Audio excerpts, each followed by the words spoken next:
శ్రీమాన్ చంద్రబాబు నాయుడు గారికి నమస్కరించి వ్రాయినది ఏమనగా, అమరావతిని కడుతున్న మీరు ఇంద్రునొసంటి చంద్రుడు, మీ పార్టీ అద్భుతమైన పార్టీ. హాగా చూడండి, చంద్రాల సార్ని శనగ చెట్టెక్కిస్తున్నది గేమే. ఏం రాస్తున్నట్టు ఇంతకు? ఉదార్తులైన ఉత్తమ్ కుమార్ రెడ్డి గారికి మీ అటువంటి ఉత్తమోత్తముడి నాయకత్వంలో పనిచేసి ఉత్తమ నాయకురాలిగా ఎదగాలన్నది నా తక్షణ కోరికే. హాగో, ఉత్తమ్ సార్ని కూడా ఉత్తమ్ ఉంచుతలేదు కదా. మంగ్లీ, ఓ మంగ్లీ. సావిత్రి, ఒక్క నిమిషం ఆగు. ఉద్యమ స్ఫూర్తి ప్రదాత, తెలంగాణ జాతిపిత, అభినవ బ్రహ్మ శ్రీ శ్రీ శ్రీ చంద్రశేఖరరావు సార్ గారికి సవినంగా వ్రాయున్నది.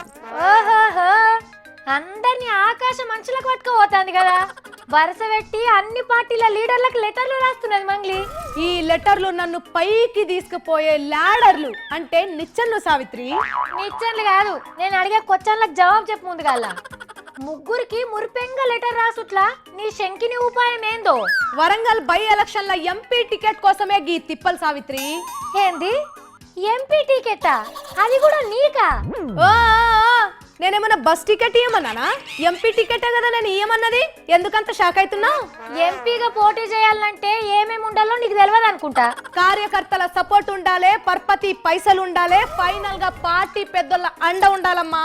అన్ని కరెక్టే చెప్తున్నావు కానీ అన్నున్నాయి నీతానా? పర్పతి అంటే V6 వచ్చిందమ్మా. పైస అంటే పార్టీ అధినేతలు ఇస్తారు.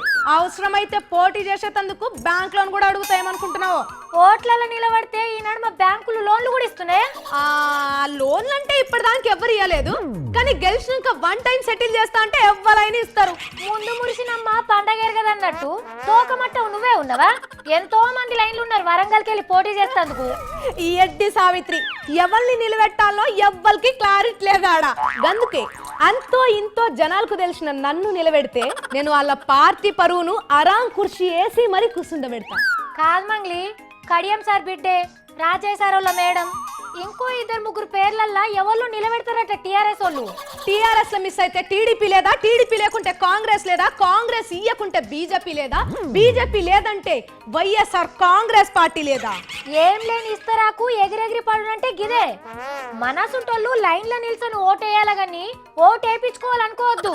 ఉప ఎన్నిక అంటే కడుపు నిండినాక తినే పానసంటిది సావిత్రి. సగం అన్నం అరిగినాక తింటే ఏం పాయిదుండది. గరీబ్ గాళ్లకు ఎలక్షన్ల పోటీ చేసుడు హానికరం. ఆ టెంక మన మీద ఎవ్వరు చూపరు కనికరం.